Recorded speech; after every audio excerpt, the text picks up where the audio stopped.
very warm welcome, Your Excellencies, ladies, gentlemen, friends, partners, colleagues, everyone. Welcome to the British Library, where I have the great pleasure of being Chief Executive, and welcome to a little bit of London that is forever Jaipur. There is a sense of intense homecoming as we return, even though virtually, to JLF in London. It's been a huge privilege to partner with the British Library, and this collaboration has been so full of joy and learning. It's a particular pleasure for me to come back to the British Library, which has been my office in London for many years, and where my books have all been written and researched, and it's very nice to see this end of my life sort of double back on it. Our amazing writers, today more than any time, because of the way the digital age has taken over, we need you to be able to make sense of the past, divine the future, and perhaps set in context what we're going through at this very point of time.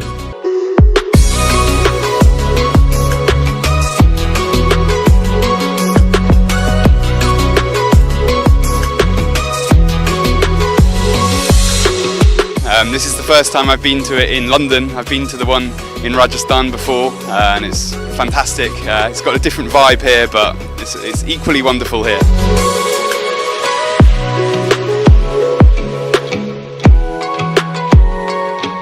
JLF brings this amazing festival to London. It's a wonderful get-together of writers and thinkers, and you know, I only go to one festival, literature festival in the world, and it's this one.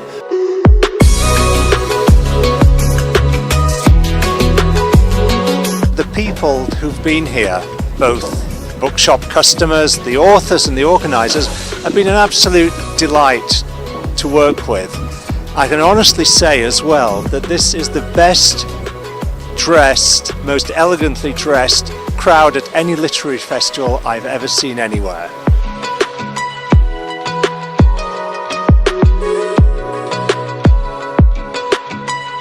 It's maintained the standards which I'm accustomed to in Jaipur itself, and I'm extremely happy to be part of it here.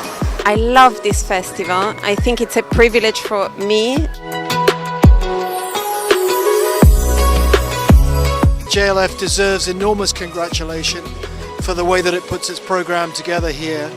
I think that all of the events are superbly chaired. I think that the setting here in the British Library is just a fantastic environment.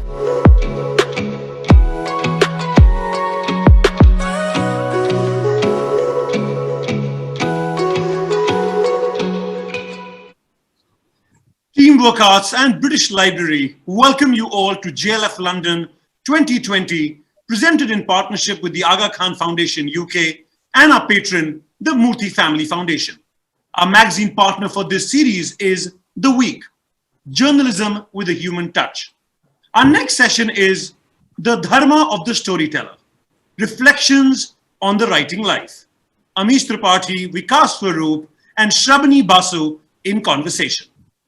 What are the responsibilities of the writer to themselves, to their readers, to the narratives they share? Three best-selling writers speak of their work and of the writing life. In an insightful session, they speak of their commitment and belief in words and of the dharma of the storyteller. Amish Tripathi is a diplomat, author, and columnist. He has taken over as the director of the Nehru Centre in London in October 2019. Amish published his first book in 2010 and has written 8 books till date. His books have sold 5.5 million copies and have been translated into 10 Indian and 9 international languages. Amish is the best-selling author of the Shiva trilogy, Rama trilogy, and most recently, Legend of Suhail Dev. Vikas Swarup is the former High Commissioner of India to Canada and currently Secretary West in the Ministry of External Affairs. His first novel, Q&A, went on to become the runaway hit Slumdog Millionaire that won 8 Academy Awards in 2009. Other works of fiction include 6 Suspects and The Accidental Apprentice. Shrabani Basu is a journalist and Sunday Times best-selling author. Her books include the critically acclaimed For King and Another Country, Victoria and Abdul, Spy Princess and Curry. Today is also the death anniversary of Noor Inayat Khan. Victoria and Abdul has been made into a major Oscar-nominated film starring Judi Dench and Ali Fazal. Our sessions are available to view on london.jlflitfest.org and will also be available on our Facebook page, JLF Litfest, and on our YouTube channel, Jaipur Litfest JLF. In case any of you drop off due to bandwidth issues, you can log back on. Please do ask questions and comment by typing in the comment section. We encourage and request you to help keep JLF London at the British Library a free festival by donating and support the British Library and help them continue the work they do. Ladies and gentlemen, the Dharma of the Storyteller. Reflections on the writing life. Amish Tripathi, Vikas Swarup, and Shrabani Basu in conversation. Over to you, Shrabani. Thank you, Ankur, and welcome everybody to what is going to be a fantastic session. I'm really looking forward to, sitting with two diplomats and authors, Vikas and Amish. It's great to be here on the other side of a screen, of course, and have this chat with all of you. It's a lovely day in London, Vikas. I'm sure you're missing London. It's 22 degrees, the sun is shining, but we're all in the middle of this pandemic. So, how are you guys coping? What is, how are you getting through this? You're getting into your office, I think. Amish, of course, you live above the shop, so you're okay. Tell us how it's going. Well, as far as we are concerned, we are all coping with the pandemic, and we have actually now decided to go completely virtual. So diplomacy for us in the Ministry of External Affairs is now being conducted entirely virtually. We are doing Foreign Office consultations. We are even doing summits on a virtual platform, and so far so good. I mean, of course, the traditional diplomacy which used to be conducted in closed doors, that of course is not possible in the current day and age because of the pandemic, but we are managing the best we can under the circumstances. And the writing, what's happening with that? Is it possible to write under this? How are you coping with that? I think for me, mind has to be quiet to write, and with this pandemic raging, it's not really the best time to be creative. But what I like is that people are adapting to this medium. Yes, just yesterday, I think on Netflix I saw a Malayalam film called See You Soon, which was shot during the pandemic, and it's based entirely on screenshots, etc., and WhatsApp messages and chat histories, etc. So I think you are seeing creativity also flowering in the age of the coronavirus. Of course. And Amish, what's it like? I mean, you barely had a few months and then we were in lockdown, isn't it? Yeah, perfect time to come to London. No, Vikas ji, my respected senior in both in the ministry and in writing, I think what he said is perfect. That look, we are stuck in this situation. We have to manage the best we can. And, getting into a negative mindset, that, where the hell am I stuck? What am I going to do? How is that helping? Right? It's not going to change the scenario. So we might as well manage as best we can through the online space. And if we are willing to see the silver lining in a dark cloud, the silver lining does become thicker, actually. So for example, even for the Nehru Center, we have moved all our programs online. And that has genuinely been a blessing in disguise. I mean, you've been to the Nehru Center, because he has, of course, also been here. We have an auditorium with a capacity of 130 people in central London, in Mayfair. That is the maximum capacity for our events. Now, since we moved everything online, we are having events which are reaching out to over 100,000 viewers, right? On Facebook, on Twitter. And because our activity has increased dramatically on Facebook and Twitter and YouTube, our accounts have got verified. There's of course a wonderful heritage that we have at the Nehru Center. But one of the criticisms we used to receive is that we behave as the cultural center for central London rather than the cultural center for the UK. Now that's not, and to be fair, that criticism was justified to some extent because of the limitations of the physical location. But because we are online, now we are reaching out to all over the UK. We don't just get viewers from London. We get viewers from the Midlands, from Scotland, from Wales, from Northern Ireland. Her Excellency, the High Commissioner, was so happy with our things, that she's actually given our programs control, over the Edinburgh Consulate Facebook page, the Birmingham Consulate Facebook page, even the High Commission Facebook page. So our events are broadcast across all these pages. So it's a blessing in disguise. Look, if you're willing to think positively, every situation has a positive. We just have to look. We have to work at it. And as a previous session in JLF said, look, this pandemic isn't going anywhere. We're stuck, right? At least for 6 months, maybe a year more, God knows, right? So we have to make our peace with it and figure out, okay, now, abhi aise mein aage kaise badhna hai, kaam kaise karna hai. That's what we have to figure out. Absolutely. And what about on a personal note? Are you able to write? How's that? The writer in you, what's happening to that? Listen, I'm a workaholic, man. So I work 7 days a week, 12, 13 hours a day. So the weekends are for writing, early mornings are for writing. So I have been busy. In fact, I just released another book just 2 months back, Legend of Suhail Dev, and I should shamelessly promote it here, Legend of Suhail Dev. And I am around a fifth of the way through, the fourth book of the Ramchandra series. I'm also working on a non-fiction book, something on, we're still working on the title, but that will probably release in 6 to 7 months. A book on the core philosophical concepts that you need to understand to then understand the Dharmic way. The Dharmic way is what? Essentially Hinduism, Buddhism, Jainism, Sikhism. Now, to understand the text, you need to understand a few core philosophical concepts. The concept of Atman Brahman, the concept of Murti Puja, the concept of reincarnation. Our concept of time is radically different from the Abrahamic concept of time, which is linear.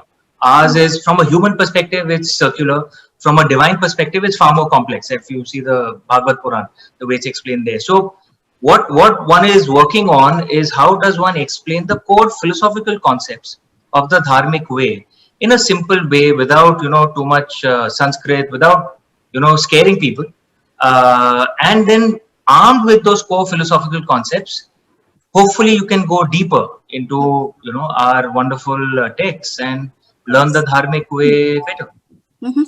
What's amazing about both of you, I know you're both diplomats, you're both bestsellers, is the very different styles and the themes. Now, because you've always dived into the, the underbelly of society, all your books, you're looking at contemporary India and, the darkness within and, the positive light as well. In all your books, everything, all these elements shine out.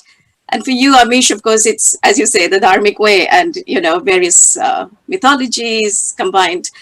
So when you started out, you discovered your Dharma as a writer, I'll start with Vikas. What were the subjects that drew you? When did you know you wanted to write and what you wanted to write about? Look, I call myself an accidental writer. I really started writing in your city in London when I was posted there between 2000 and 2003. That is when I would say the writing bug sort of hit me. Mainly, and my main inspiration were my contemporaries in the Foreign Service, many of whom were trying their hand at fiction. And that's what inspired me. I said, can I also write something? Do I have a novel inside me? And then, at that time, the biggest show in the world was Who Wants to Be a Millionaire, which in India, as you know, became a cultural phenomena. At 9 o'clock, people used to become positively antisocial when Amitabh Bachchan used to appear on the show to present it. And that for me was the sort of launching pad to conceive of a novel in which I wanted to show what are the origins of memory and knowledge. How does knowledge get created? And I said, I'll choose for my main character an 18-year-old waiter who has never gone to school, who has never had formal education, who has street knowledge as opposed to book knowledge. And that's how Q&A was born. And that's how my writing journey, so to speak, started. But before we move on to Amish, I wanted to ask you also, Shrabani, since, you are not just a moderator, but you are a writer in your own right, an acclaimed award-winning writer. How have you been coping with the pandemic and how have your creative juices been flowing? Oh, much like you, both of you. You just get on with it. I'm finishing my next book, so I'm on the final edits. But I find it harder to focus when things have shut down. I'm somebody who likes to mix with people, just go in and be inspired by the outside world and then dive back into my, archives and because I do nonfiction, a lot of my time is spent, reading musty, musty first manuscripts and stuff. So I like to go out, and that gives me the energy to go back in. So it's been hard, but as you said, we've got to get on. So hopefully I'll have a book next year that I can finish now. And that's the thing. But yeah, it's not easy for anybody. So, and the housework's increased. What's the subject of the book? Can you speak of it? Not yet, but it's nonfiction, and it involves people and characters. I like to do these slightly different stories, so it'll be something on those lines again, hopefully. So Amish, yes, where were we? Yes, when did you start out? Were you a late starter too, or was it, your writing life? Yeah. I mean, you went from banker. I mean, everybody knows that backstory: banker to writer. Yeah, no, I was always a voracious reader through all of my life, and in our family, everyone reads a lot. I've often said children don't do what their parents tell them to do; they do what they see their parents doing. And since both my parents read a lot, all four of us siblings also, it was just natural. Just from a young age, we just started reading a lot. And since both my ex-wife and I, both of us read a lot, so even my son reads a lot. So it was like as far back as I can remember, I used to always read a lot. And I end up reading more non-fiction rather than fiction. But I was never creative. I never really thought I was going to write a book. How did Shiva come into your life? How did this happen?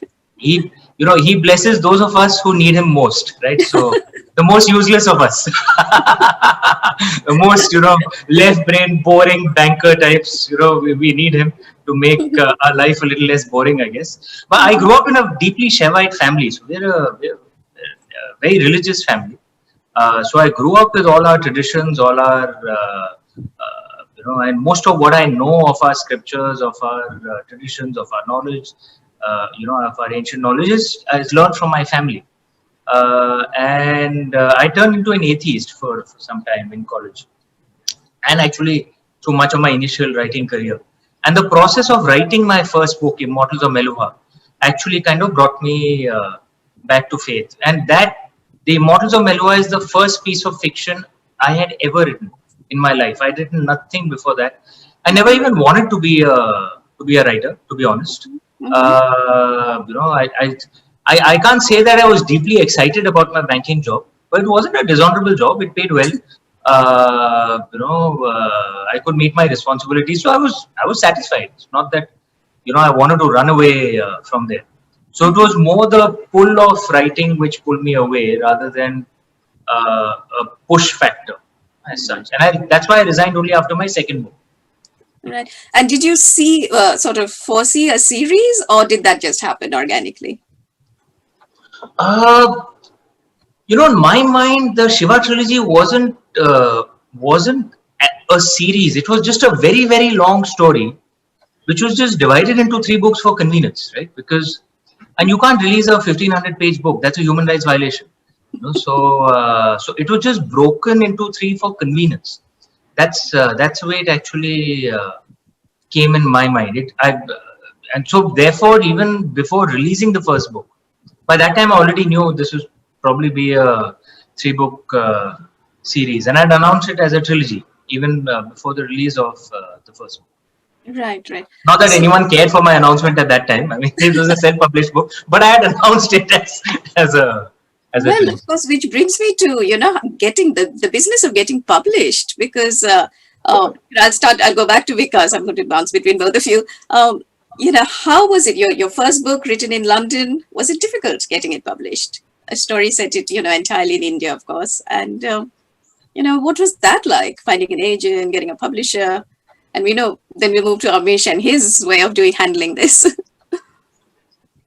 Well, look, I wrote this book without having any knowledge whatsoever about the publishing world.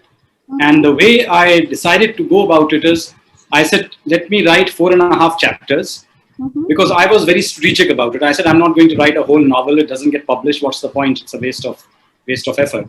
So I said, I'll write 4.5 chapters. And then, as you know, I had read a lot of Indian writers in English. And, at the end, almost all of them thanked their agents. And most of the agents were living in London. So I sent out my 4.5 chapters to these 10 agents.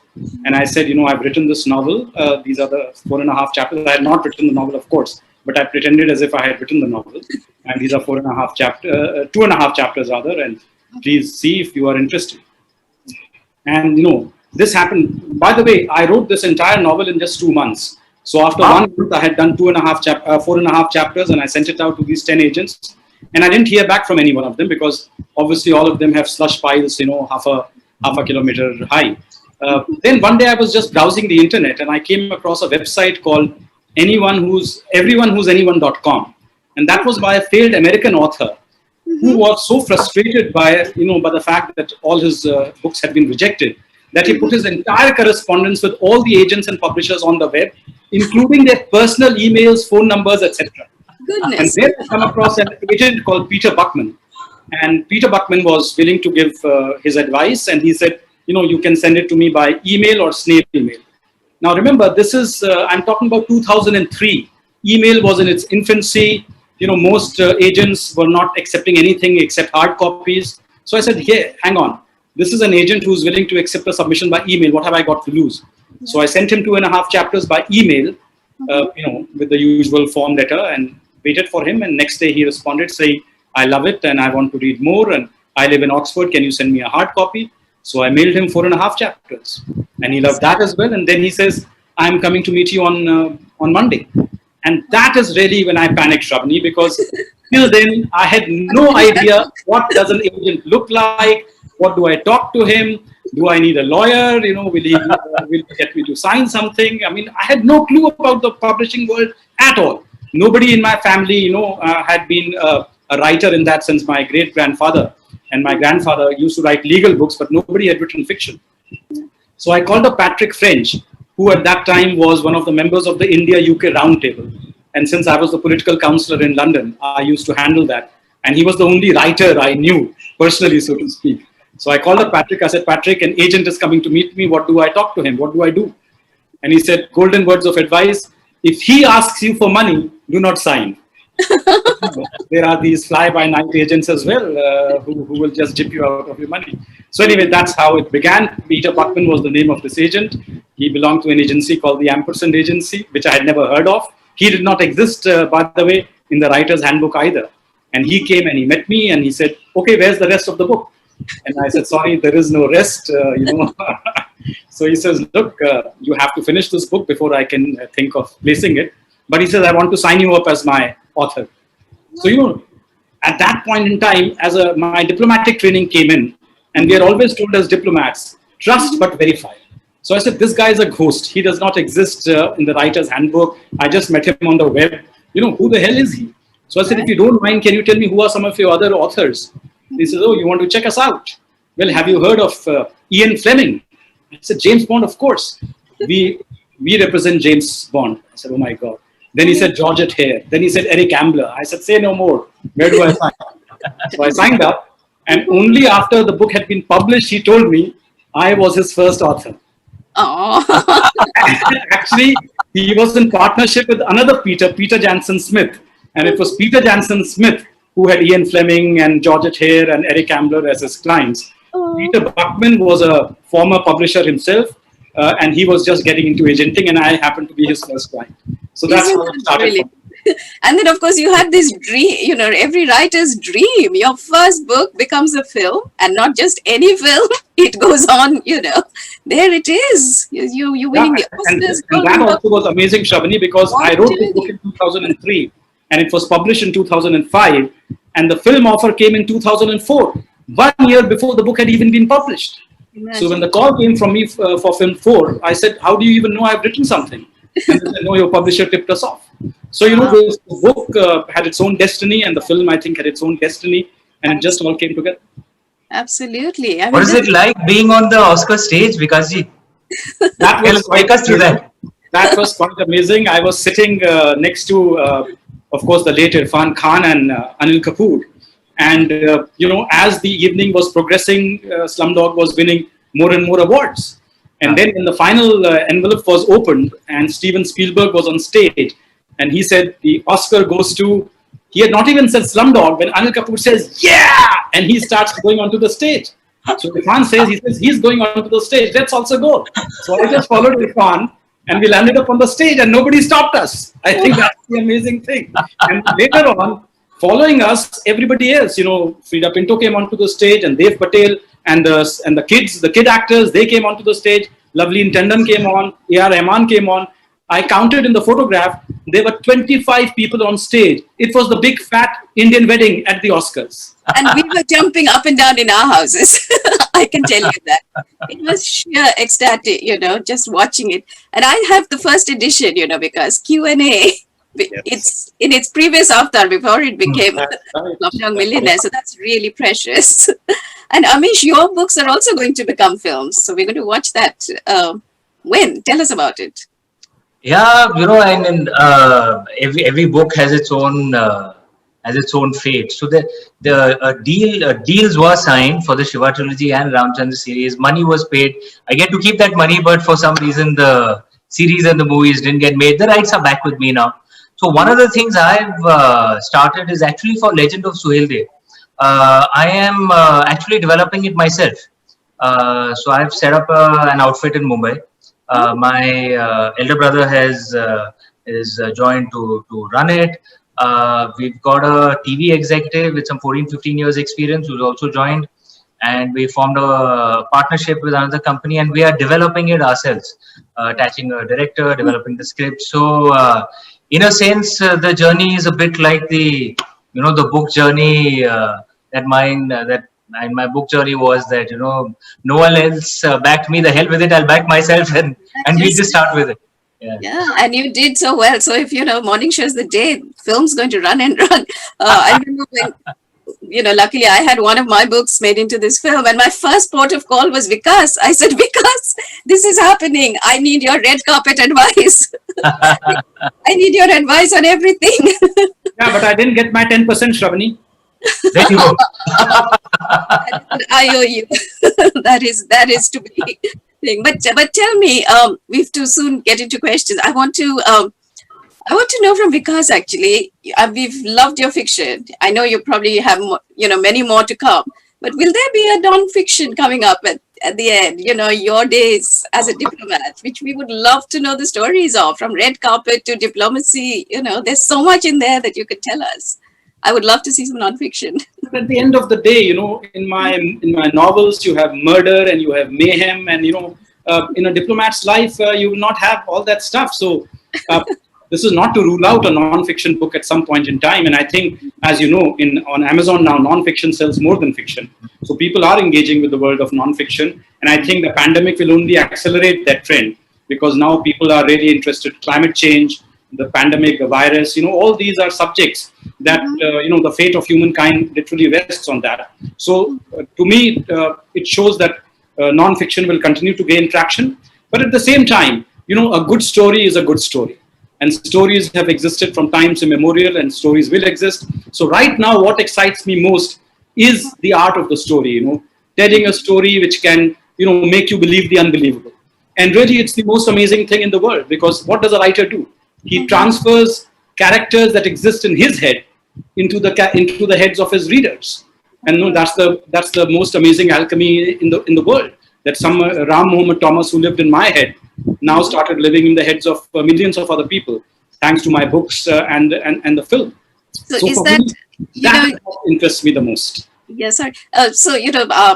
Topic is the dharma of the writers. Is there a dharma? I mean, Amish, do you think you owe, you have a duty to your readers in some sense? Or is it something you write for yourself?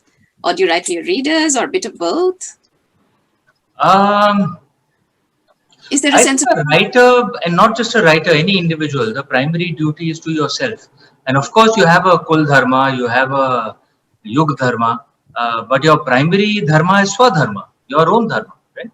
And what is the Swadharma of a writer? At least our ancients used to say that the entire purpose of a story is to communicate some philosophies. to the reader. I mean, the gods among Indian writers are essentially Valmiki ji and Ved Vyas ji. They have set the fundamental storytelling style for Indians for millennia. And but Ved Vyas is actually not a name; it's actually a title. His name was actually Krishna Dwaipaya, right? So how did he get the title Ved Vyas? How did he become the Ved Vyas of our age? That's because he compiled the Vedas, Ved Vyas, right? And therefore he got the title Ved Vyas. And the belief, the legend goes that he knew that the Vedas are important. They are critical for all of us Indians, regardless of religion, whatever background we have. They define our philosophical approach to life. But the Vedas can be difficult to understand, right? So therefore the legend goes that he composed the Mahabharata, which is sometimes called the fifth Veda, right? Because Mahabharata is a fast-paced, fantastic story that you cannot put down. But while reading that story, you get the philosophies of the Vedas in a engaging, relaxed manner. And that is that's the model that most all Indian writers have followed. That the purpose of a story is to communicate some philosophies. The stories are wrapper. Doesn't matter if the reader agrees or disagrees with that philosophy. That doesn't matter. But you have to get your thoughts, your philosophies, your ideology into the book. I think that's the primary Swadharma of a writer. Right. Yeah, I guess so, because sometimes you do feel the responsibility. I know with two of my books, especially Spy Princess, Noor Inayat Khan, I felt I had to tell this story that has been, forgotten. And today is her death anniversary. So, it's really special that people knew her story, knew how she died. So that, that was something that came for me as a sort of sense of duty. Along with the book on First World War, Indian soldiers, I felt their story had to be told. But I think I have to now take questions from everybody. So we'll keep chatting, but I'll give you the first questions. Sachdev Ramakrishna asks, shouldn't a writer write from his heart, or should he or she write to appease audiences? I think we've covered a bit of this. So what then is the dharma of a writer regarding audiences? We've covered a bit of this, but Vikas, would you like to? Yes, I think for me, the primary dharma of a storyteller is to the story. He or she has to have fidelity to the story that he or she has conceived. Because if you start thinking about the audience, and for me, for instance, I am published in more than 40 languages. If I start thinking that, this particular word the reader in Netherlands will not be able to understand, or the reader in Thailand will not be able to get it, then my story will become the lowest common denominator. And why does a foreigner pick up a story by an Indian writer? It is to get a window into the culture of India, into the flavors, the smells, the sense of India. And if I start writing, in a very generalized way to appeal to all audiences, then I'll, from the particular to the general, not from the, if that happens, then basically I lose all the audiences, because my book will be as bland as a cup of instant soup. And that is why it's important that, you should remain faithful to the story that you are conceptualizing, and make the story as believable as possible by creating as believable a backdrop as possible. Sure. I, for instance, had never visited Dharavi before I wrote about Dharavi in Slumdog Millionaire. But I read books about Dharavi. I tried to delve into the background of Dharavi, what happens there, in order to create the smells and the sense of Dharavi and the sense of space there. Sure. And the next question is also for you, Vikas. It says, Sanya asks, how do you think fictional stories help us discover truths about the reality of India? Again, you've covered a bit of this, but I think, all fiction is a recreation of reality in a sense, isn't it? Unless you're writing science fiction, in which case you could be writing about, some star which has not even been discovered, so to speak. But if you're writing about the real world, then you are recreating reality in a particular way. And through that fiction, you can arrive at the truth. It may not be a truth which is a universal truth, but it will be a truth which is particular to that particular situation and to that particular story. So, in fact, all great truths have been discovered through fiction. There is no doubt about it. If you want to understand dictatorship, just read 1984 or Animal Farm. Yep. Next question is for Amish. Sorry, there's a lot of questions I'm going through fast. Ranjan asks Amish, which figure of Indian mythology was the most difficult to bring to life? Was difficult to bring to life? For me? Ironically, Lord Ganesh actually. In the Shiva trilogy, I started writing Immortals of Melua. I had read some self-help books on writing, and I strongly advise all writers do not read self-help books. If they actually work, then they would stop selling, right? And self-help books have these standard things. You should have a character graph, character sketch, and a story graph, and all that. And look, you can't control a story. You have to let it emerge. And what happened to me with the first draft of the Shiva trilogy, because there was a character sketch for Lord Ganesh, and he was supposed to be a happy, jovial, fun person. And the way he was emerging in the book, especially in Immortals of Melua and the beginning of Secrets of the Nagas, he was very tormented, tortured, unhappy, deeply good but misunderstood. And I was struggling with his. I would start crying, whenever his character would emerge in any scene. I got actually so troubled that in the middle I'd actually stopped writing Immortals of Melua. Took me some 5 years to write that. Remember, I was working at my job at that time for Melua and Nagas. I could shift only when I gave up this silly self-help book ideas and just let the story flow. And that's the way I write till today. I just write instinctively. I don't try and control it. I don't make a story chart. I don't do anything like that. I just let it flow. And so Lord Ganesh actually kind of shifted my mind by 180 degrees on how I look at writing. Right. Fiza Khan asks, this is a question for me to Shrabani. Where did you when did your interest and fascination for Noor Inayat Khan emerge from? When were you first introduced to her story? Well, Fiza, it was a long time back, actually. It was the 50th anniversary of VE Day. So we are talking, a long time now, 95. And it was an article in one of the Sunday papers in London. And it was about contribution of Indian soldiers to the war. And there was it was half a spread, page spread with lovely photos of all these lovely men, wearing their turbans, standing, looking proud and tall. And in the corner was a tiny photograph of a woman in an Air Force uniform with a half smile on her lips. And to me as a woman, I was drawn to that photograph.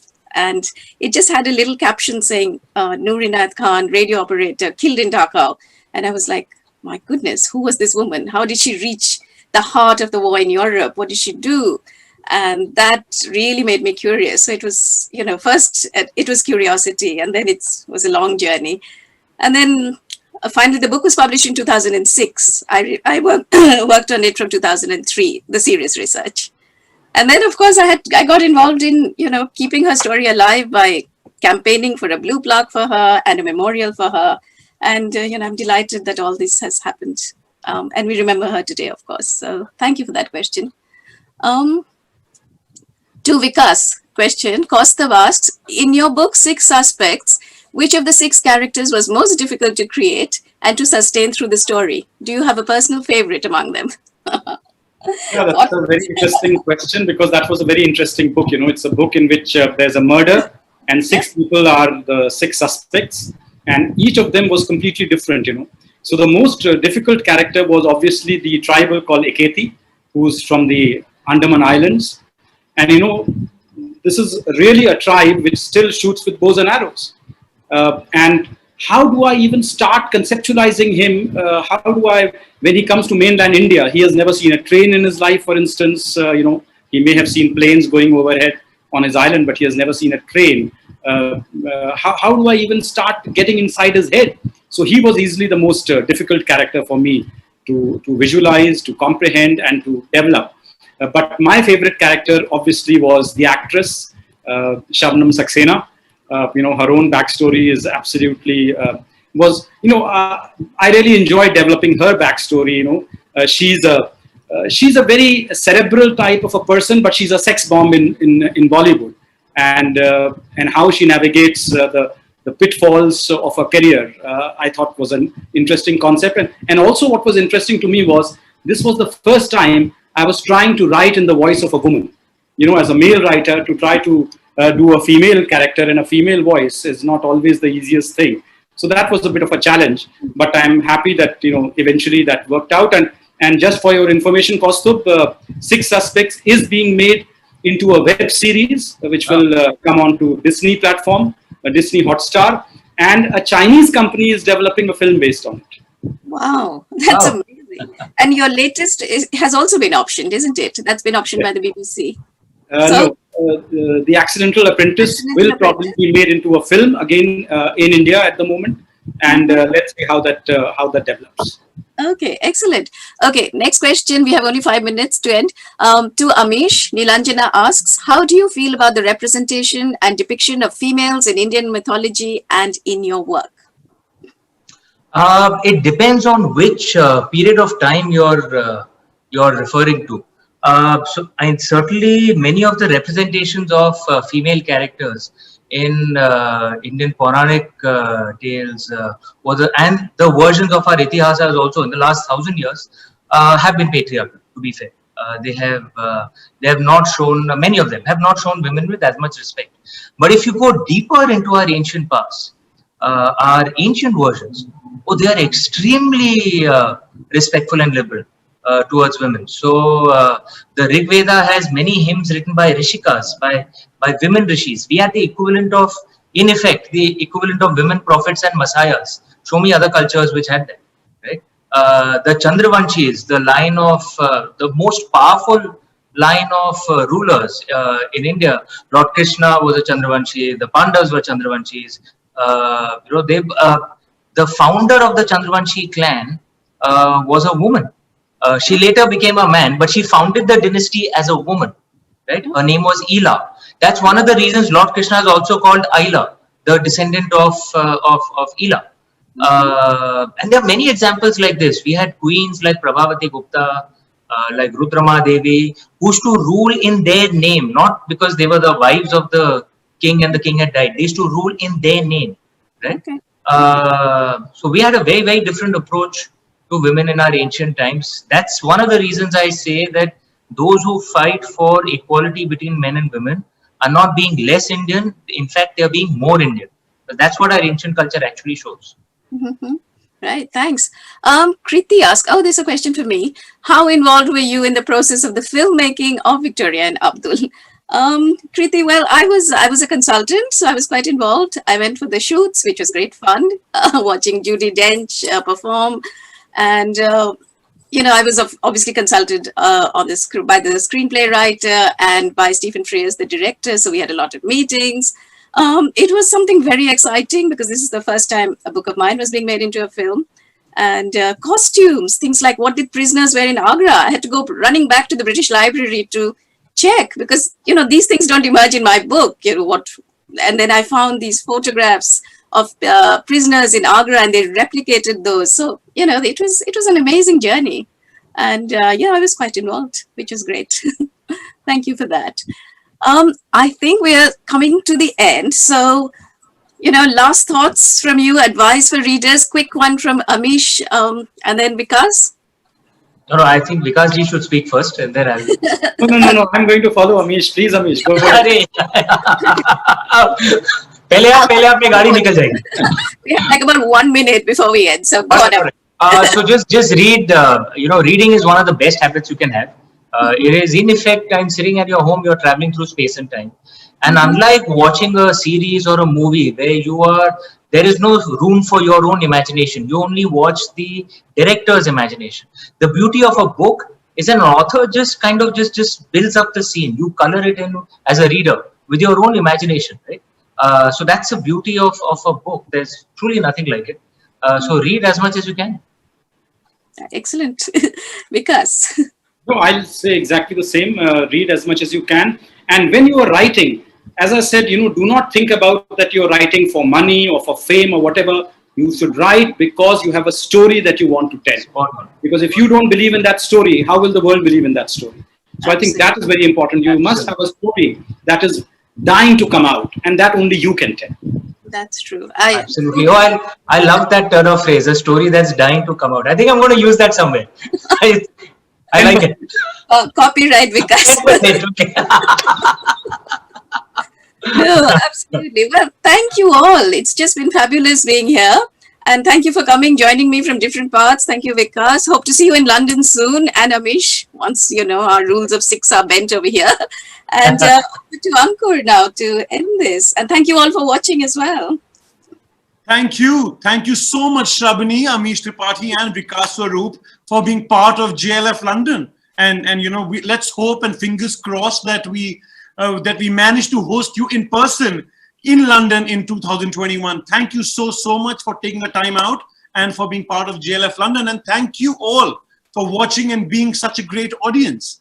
We thank our partners, the Aga Khan Foundation UK and the Murthy Family Foundation for supporting the festival. We hope that you will stay with us throughout the day and watch all the fantastic sessions that we have in store for you. Our next session coming up shortly is The Devil's Advocate, Karan Thapar in conversation with Georgina Godwin.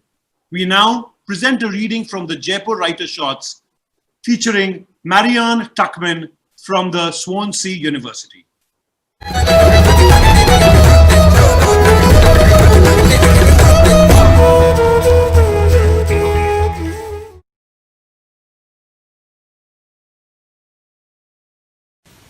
Hi, my name is Marianne. I'm studying at Swansea University in the Creative Writing MPhil. This poem's called Little Baby Gustav. Go on holiday. Go somewhere warm and sandy, where the locals are wrinkled, selling leather and powers and spicy and aphrodisiac and jelabers, pointy hoods and key rings and poofs and apricots and his dog is called Rita. She's 17 and God says no cots and cats. Jump on your lap if you're lucky. You're on holiday. Have children. Don't have children and get stressed. Wear your carbon hanging behind you as if it were a history, a pendant around your neck, silver, good price for you, the shape and weight of an albatross. How big is that? Get out of yourself. It's natural to have a little baby Gustav. He will grow up and go to school and get thirsty. He will drink water from plastic bottles. That's his girlfriend. She prefers it sparkling. Thank you. They are on holiday. 1, 2, 3, 4, 1008. This is the lovely part. You have to learn it. The currency. Remember to breathe and connect the rate of exchange made of lavender to his house. A real local disappearing before our eyes. Take a picture! Don't take a picture. Be conscious, be thankful, be here. Thank you. It's important. Now that's not a very good holiday destination. Not now. It's a shame. Flying carpet would have been a great souvenir for Grandpa Gustav. It's good to relax. It's better to work standing. Be careful. Remember to pack those little yellow tablets, the ones that dissolve in water, in fizz for your bellies.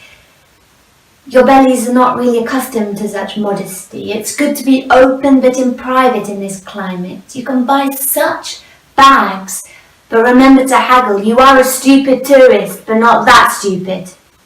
Not that stupid. Not that stupid. It's good to go on holiday.